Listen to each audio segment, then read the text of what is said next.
Well, hello, welcome to Die Rollin. I'm the ever excitable Adam, and today I'm here to talk to you about a couple of games that I played the other day. So every now and again, I'll get together with Will and maybe his better half, and we'll film some stuff. So we actually got through 4 review copies that we've had.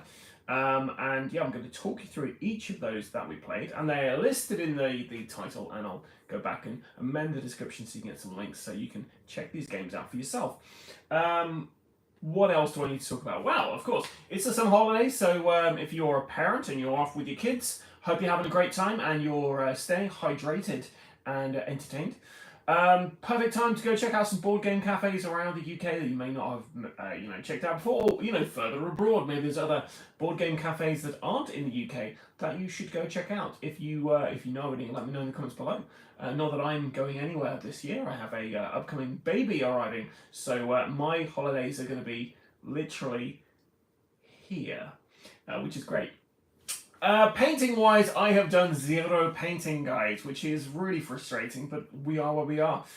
Very busy day job, very busy nightlife, not in the kind of clubbing sense, but yeah, it's just been very busy at the moment, so not had chance to do any painting. But yep, Skulltail still on the kind of paint wagon. I really want to start painting up Gates of Valhalla, not Gates of Valhalla, Valley of the Serpent Kings, which is the other Shadows of Brimstone, which we've not even started yet. And I love the Conquistadors, so I really want to give those guys a go, but haven't had a chance yet. So, yeah, maybe I'll paint those guys up, get them on the channel, and we'll see how it goes. Yeah, but painting-wise, nothing further forward, I'm afraid, guys. Backing. What is there to back at the moment? Well, what isn't there to back? There seems to be a million different projects going on at the moment. So many that I've not looked into any single project because I'm too busy just living my best life, I guess. I mean, I'm trying to reduce my collection, not increase it. With that in mind, let's talk about reducing my collection. So, hello John, I have removed one of my games from the collection. Hexplore-It, the Valley of the Dead King, I believe it's called. The very first Hexplore-It game. Now, I actually really enjoyed the Hexplore-It game series, but in my kind of cull of board games, I'm trying to figure out what games I'm going to be keeping, what games I'm not going to be keeping. And happy National Avocado Day to you too, John. Avocados, nice when they're smashed with a bit of bacon on toast. That is the only... And also guacamole. Guacamole, however you pronounce that. Yeah, avocados, those are the 2 instances I've tried avocados, and I've not minded. Maybe I've had in a salad now and again. We'll see, I guess. And maybe in a fancy burger once and again. But yes, happy Avocado Day to you too.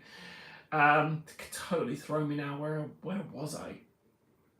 Where was I? Oh yes, reducing my collection.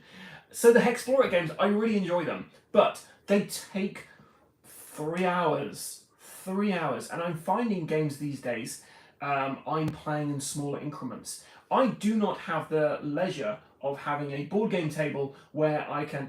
Pleasure. The ability to leave one of these games up. So when you're playing like big games like that take, hours, some people have the luxury of being able to set them up and leave them out until the next game night. I do not have that luxury. I do not have that many tables here. So yes, unfortunately, Hexplore-It is getting the cut. So yeah, all 4 Hexplore-It games. Hello, Dominic. Lovely to see you. Yeah, the Hexplore-It games are going. This does not mean that they're especially bad games or that they're I would recommend anyone not having them. It's just they're not going to be suitable for my future, I guess. They're not the kind of games you can play solo because you need to have at least 3 characters on the go, and it's quite involved. So yeah, unfortunately, the Hexplore-It games are going to take the cut. They're going to be removed from the collection, and the money from those sales will go towards helping the channel grow. Get some Shadows of Brimstone stuff in there, I guess. But yes. So that's the collection. Let's get to the meat and potatoes of this, which is the 4 games I played. So, when coming up with, we're coming up to some holidays, most of us are in it. Like I said, I have a baby coming, so my content is going to be severely reduced, the output of which. So I thought, let's get a few of the smaller games we have and just film some gameplay of that and get them into your eyeballs as soon as possible. So with that in mind, let's start with Tinderblox, which is the smallest of these games. So Tinderblox is fantastic. This is a really fun game where you are trying to build a fire. This is a game you can take camping with you. You can take on the bus. You can take on the plane. You can take on the submarine, and hopefully it doesn't destroy you all. Yeah, it's essentially trying to build a fire. It's the last person standing. So you've got all these components here. Let's have a quick look at this. So you've got these little logs, and you have red and yellow cubes. And you also have a pair of tweezers. And you'll be drawing out cards which tell you what to do. So they're going to say, right, you basically need to stack all these things up. Submarine appropriate games is an underexplored niche, that's correct. As is the sea.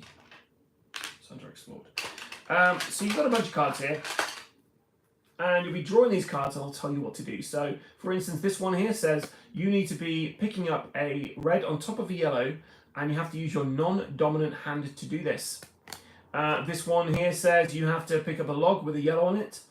And you're going to be stacking these on all the other kind of cubes and rectangloids that are on the fire.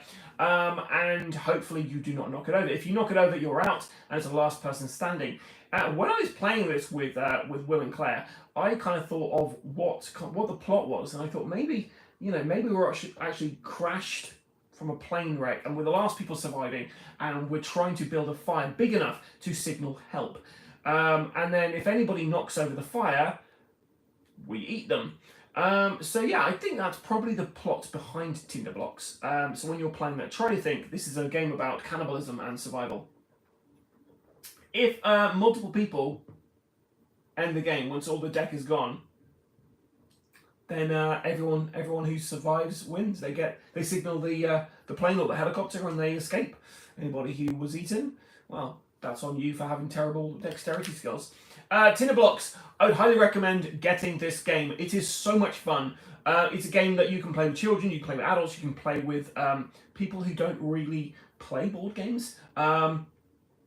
Buckaroo for Eurogamers. Yes, Buckaroo is essentially Buckaroo for Eurogamers. Yes, dexterity games are essentially that, with less angry peace.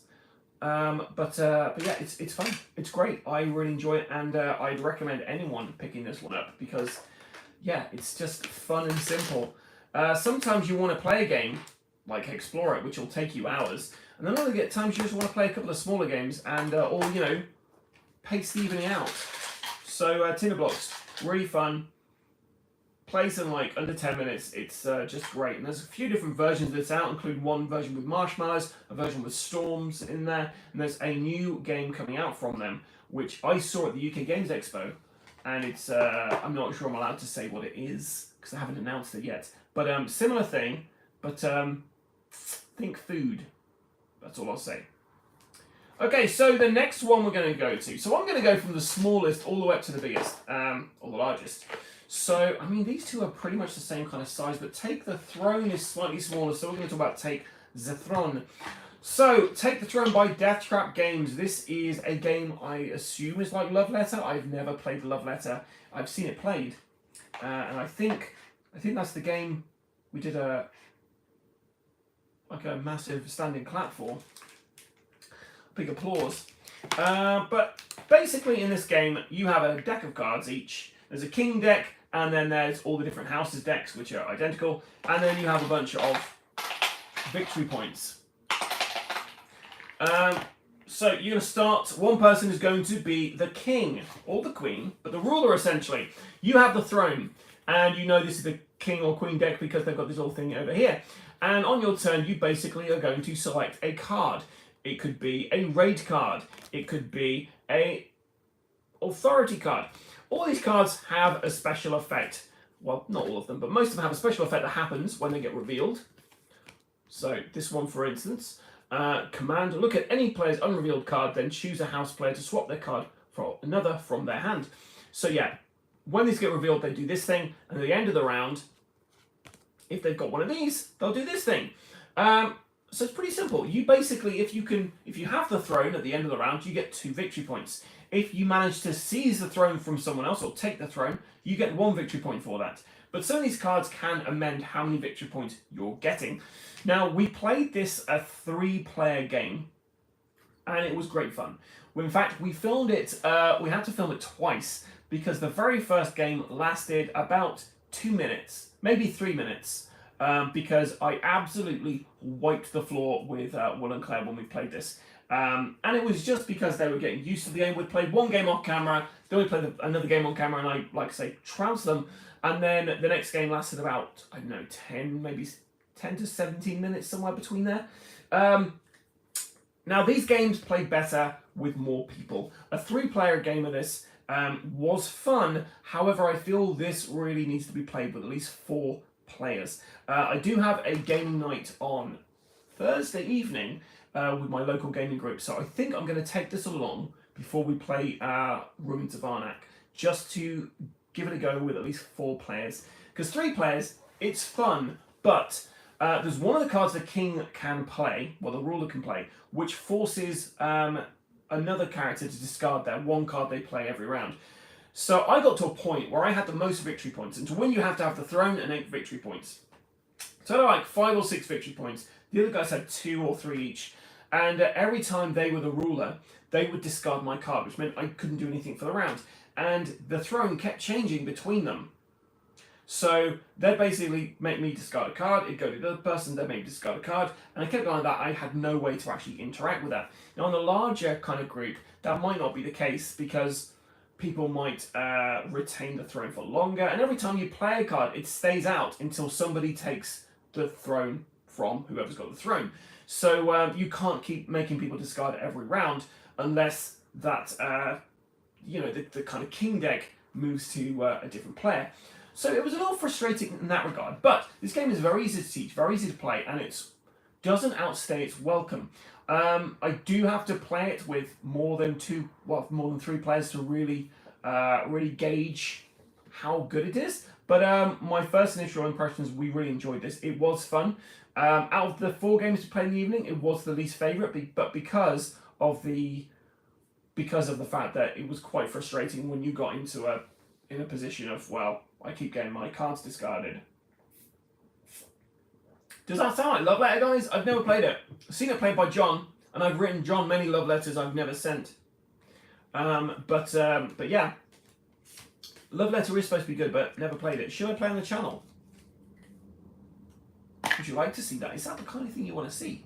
I don't know. Let me know what you want to see of me. We'll do it. But yes, that is Take the Throne by Death Trap Games. I believe it's currently on Kickstarter funding. I'm under a plane path here. Not sure if you can hear the aeroplane. Yes, I said aeroplane. Next, we're going to talk about something piratical in nature. It's Traitors Aboard. This was a review copy was sent. Someone just randomly messaged me, said, hey, we like the cut of your jib. Would you like a copy of this? And I said, how have you seen my jib? I thought I removed those photos from the internet forever. But once photos are up, they're not coming down. So anyway, Traitors Aboard is a social deduction game. If only there was a Die Rollin private jet, because I would be in Essen this year or in Gen Con. Probably not. I'll have a small newborn, so probably I wouldn't do that to my wife. That would be pretty harsh. Okay, so it's a social deduction game. What that means is you're all working towards the same goal, except for 1 or 2 people at the table. In this case, you're all a bunch of pirates, because, why not? And some of you are, faithful pirates, and at least one of you is a mutineer. You are going to be putting loot cards into a chest, or, well, you're basically making a stack of cards. And the loot cards are either a value of 1, 0, or -2. Every time on your turn you place one of these cards into the chest, you say what the value is. If you are a pirate, you're trying to get a total of at least 8 in that chest. If you're a mutineer, you're trying to have anything under 8. So the game goes on until Either at the start of the turn, somebody says, I think there are 8 in the chest, let me check. And then you look through all of the cards in there. If everyone agrees, yeah, we think there's 8. Look through all the cards, and if you do have 8 or more, then the pirates win. If you count through all of them and somebody's been lying about putting, you know, 1s in when they're actually a ton of -2s and you're actually -3 when you come to the count, then the mutineer wins and they can laugh and reveal their kind of card. The other way you can win this game is there are plank cards, and the plank cards you can place in front of other people, face up, and it basically says you don't trust that person. So as a pirate, if you think somebody is being a bit suspicious, you can place one of these plank cards face up in front of the suspected mutineer. They will then, you know, curse you, hopefully in a pirate accent, and if they ever get 3 of these cards, then they are forced to walk the plank, and at that point they have to reveal their alliance, who they're actually working for. And if at that point it's a pirate, then you forced a good pirate off the ship. Now, if at any point there's 1 mutineer and 1 pirate left, the mutineer wins. If, however, you have managed to successfully get the mutineer off the ship, then all the pirates win. And that's essentially it, guys. I think there's another way you can win. There might be another way you can win. But it's a really fun, light social deduction game. There are action cards in there as well, so you can do things like you can force people to discard their hands. You can draw a bunch of cards and then discard a couple. The best one is the spyglass, though. So I mentioned that every time you put a card down, you have to say the value of it. So this will be a stack of cards, and one of the cards, the action cards, allows you to look at the top 3 cards of the of that deck. So you can check whether someone has actually been putting in 1s or 0s like they've been saying, or if they've been lying and they've been putting -2s in there. Once you've looked at those top 3 cards, you can then rearrange them in any order, and you can also tell the truth or not tell the truth. If you're a mutineer, you're obviously going to say, well, Alex, who's sitting next to me, is, you know, he said he put a 1 in there, but this is a -2. We should get him off the ship. And that's how you play it. Trades on board. Really good. This was a really fun game, and the guys really enjoyed doing it with a pirate accent. Whenever I play a board game, I like to do an accent when I'm in it. I like to immerse myself in it. So when we played, it's not Undermined. I was underwhelmed by Undermined. When we played Undermined, I'll be doing it with my best accent. Yeehaw! When I'm playing Traitors on board and the piracy, I'll be, yar, well, I'm putting 2 loot inside the chest. That kind of thing. Just because it makes it more fun. And yes, John, it's a rock doctor. Geologists are rock doctors. Them's the truth facts. So yeah, Traitors on board, highly recommend this. It was just fun. This will be one I'll be taking to expos in future to play with people, because it's just a quick, fun game and everyone can get on board with it. So next we're going to go to the very final board game I have, and it's a bit bigger. This is called Shadow Ninjas. Shadow Ninjas! Cats in disguise! Yeah, you've got to de rigueur. I wish I knew what that word meant. It may sound posh, but I only know 3 words. You'll have to put a definition in there for me, because I'm too stupid to know what the word means.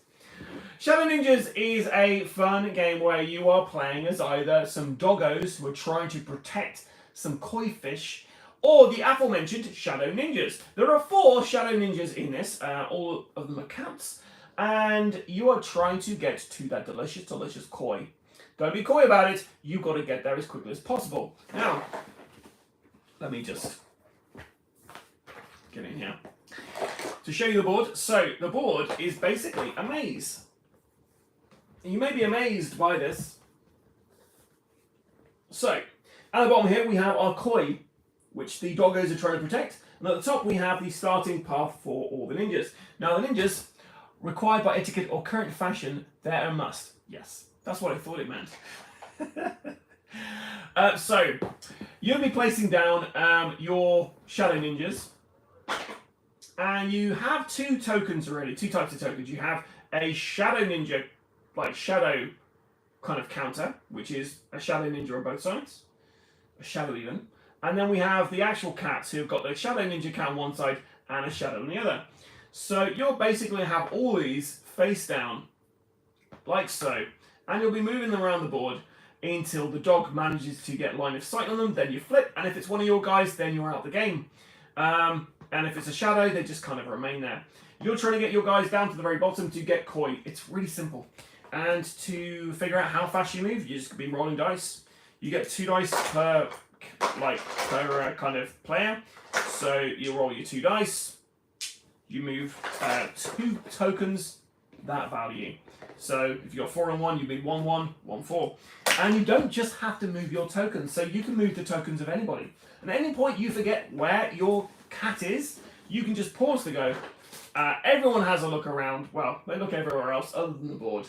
And then you're able to look at 4 different kind of counters, flip them over, see if it's what you thought it was, put it back, and hopefully you can find your cat. Now, this game is pretty tricky if you're playing as the cats, I find.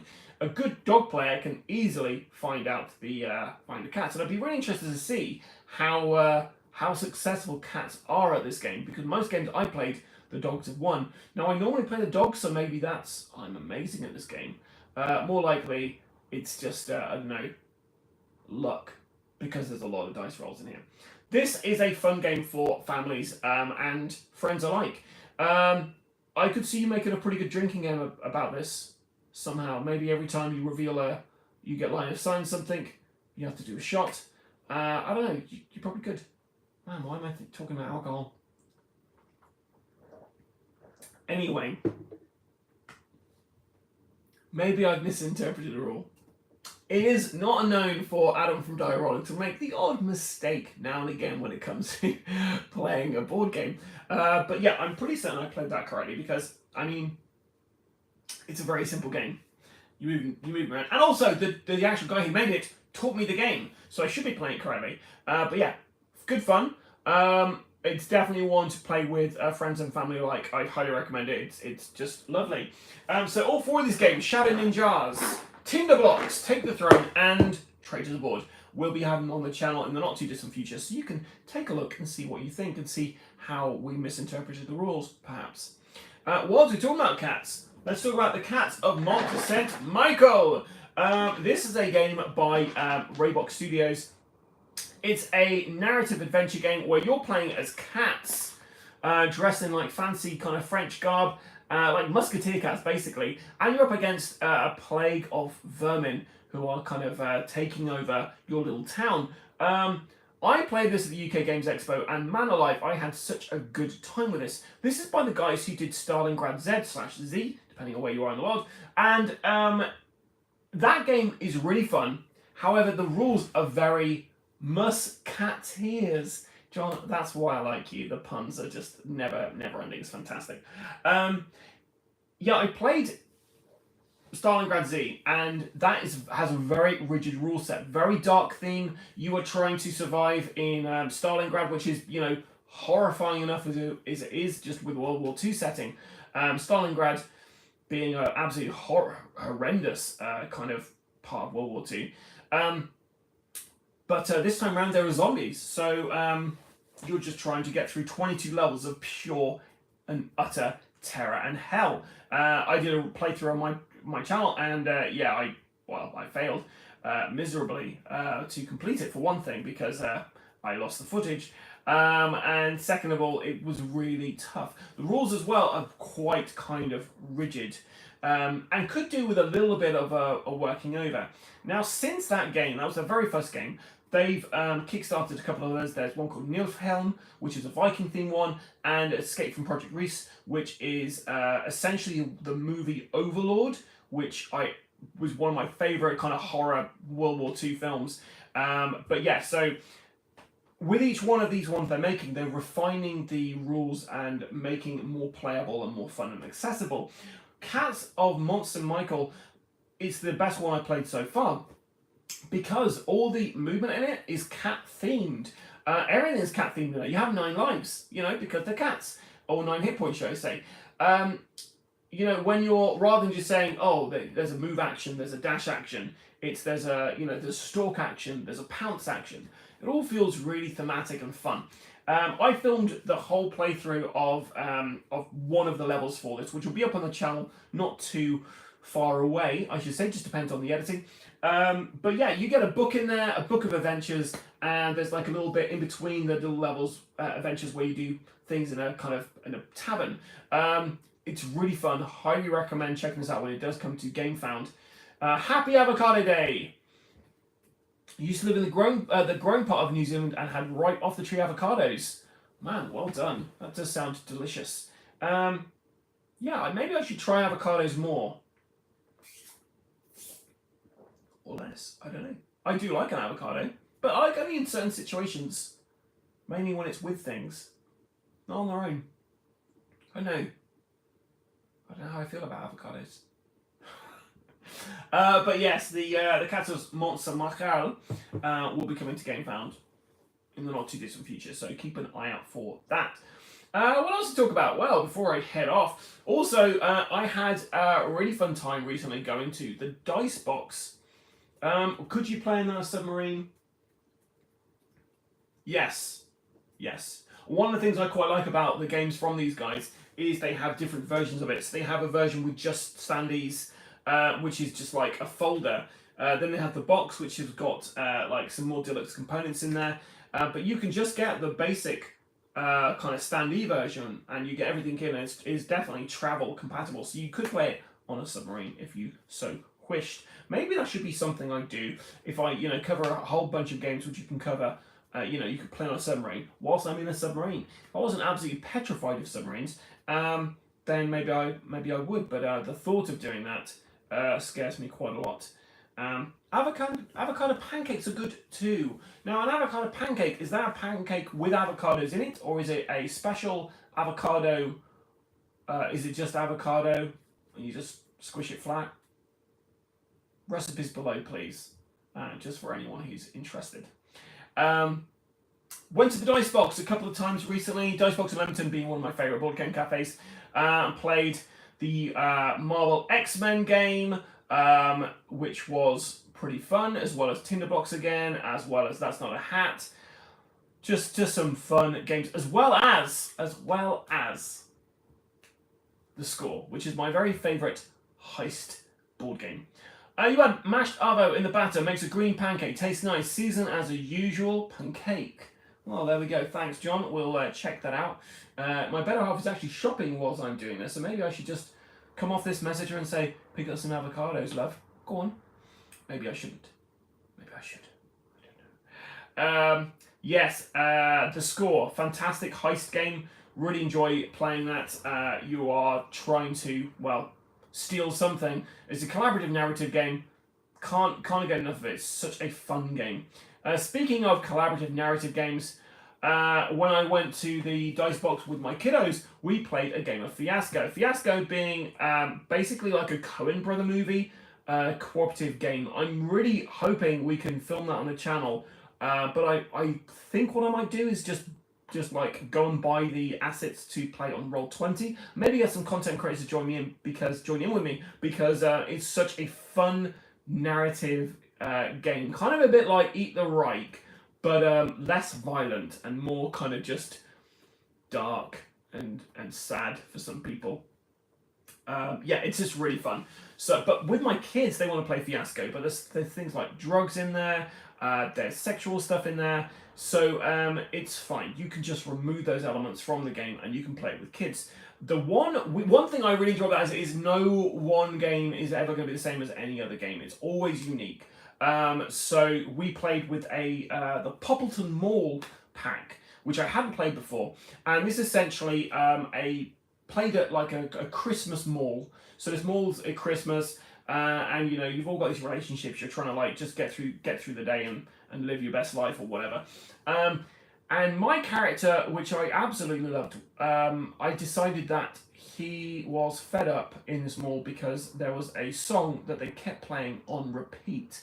And he was the only person who realised this. So my character went from just this kind of like annoyed guy to inciting a full-on riot in this place as he was like fighting this guy, launched the guy he found the guy who's in charge of the music at the mall, pushed him over a balcony, they went down several floors, he survived somehow.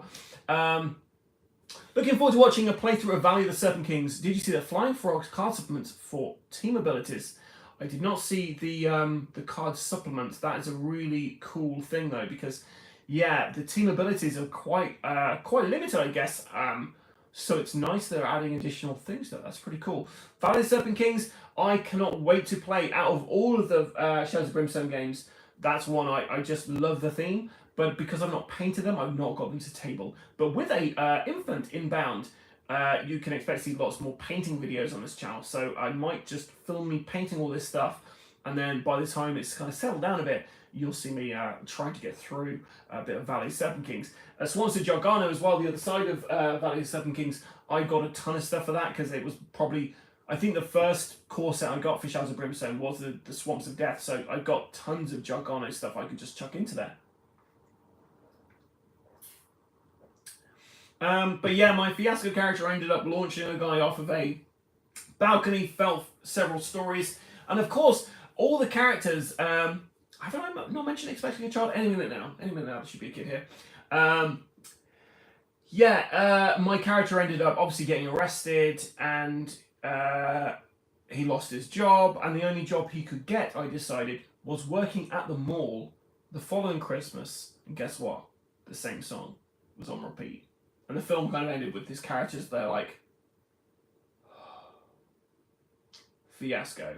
Fantastic fun. John, if you'd like to give it a go, I'll definitely, you're on top of the list to join in, because I'm sure you'd appreciate some fun collaborative narrative action. But yeah, it was, Fiasco is just always fun. And we'd also play Traitors on board with the kids as well. So I played Traitors on board with my kids, and I played it with Willow and Claire, my other kids, and just a really fun game. So and also going to the dice box was fun, but if I'm honest, very expensive. When you're going just for yourself, when you're paying just for yourself, it's not too bad. You can kind of justify it. But when you've got 3 kids and you are, getting everyone burgers and everyone milkshakes, and you're in the lair, their very special kind of room you can book out, it soon adds up. That was a costly trip, but well worth it. As the dice box always go there, is well worth it. It's such a great little board game cafe. Anyway, I think that's pretty much it from me. I've waffled on for 30 odd minutes, which is always good. If there's a particular theme you would like me to talk about, or any particular things you'd like me to talk about on my Wednesday Waffles, then yeah, please comment below, and when I look through the comments, I'll find it out, and I'll think about it. Last week I covered off zombies. This time next week, I'm thinking, I mentioned there's like 2 big themes in board games that get plastered over everything. You get zombies and Cthulhu. So maybe next week I'll do Cthulhu. Not do Cthulhu, because I mean you could hold on to his tentacles and have a real good try at it. But speak of Cthulhu and all the games that I have or are influenced by Cthulhu, because Man Alive is probably going to be an hour-long conversation about it, because there's so many different games I have or played which have Lovecraftian overtures, or are very Cthulhu themed. Obviously, I have this entire 2 calyx full of Cthulhu. Not specifically him, but And yes, Indescribable. One thing that I will mention next week, and I'll mention now, which because I absolutely love, is the fact in all of Lovecraft's novels, his little kind of stories, he'll talk about some indescribable horror, and then go on to describe it over the next 2 pages, which I always find highly amusing. But hey, I've never written a story, so I should shut the fuck up. Who am I to insult a dead man's legacy? I think it was a bit of a racist though. Anyway, maybe Cthulhu next week. I'll talk about all the Cthulhu games. Where to start, if you want to know where to start with Cthulhu games as well, because there's a ton of games, and especially if you're going on the Fantasy Flight route, there's Arkham Horror, the card game, Arkham Horror, the board game, Final Hour, Eldritch Horror, Elder Sign, just off the top of my head, a bunch of different games, all the same kind of thing, all the same assets as well. Assets, I said. Yeah. And also I saw Deadpool. The film, not the person. Deadpool v Wolverine. Quick summary, Robert, with no spoilers. Fun film. Doesn't really move anything on. Mansion of the Madness as well. Great game. Prefer the first edition without an app. But that's just this old guy's opinion. Anyway, I better shoot. Thank you so much for joining in, guys. It's always nice to have a chat with you guys. And to be fair, I might just carry on doing these lives at 12:15 on a Wednesday because it helps break up my work day. It does mean you don't have the really fun little waffle music I do. Maybe I could just do it ad hoc. But yeah, thanks, guys. I'm going to awkwardly try and turn this live off now. Until next time, guys, stay safe. Or if you can't stay safe, die rolling. And here we go for the awkward cut off as the finger goes over the lens. Ah, so cool. Shaky camera.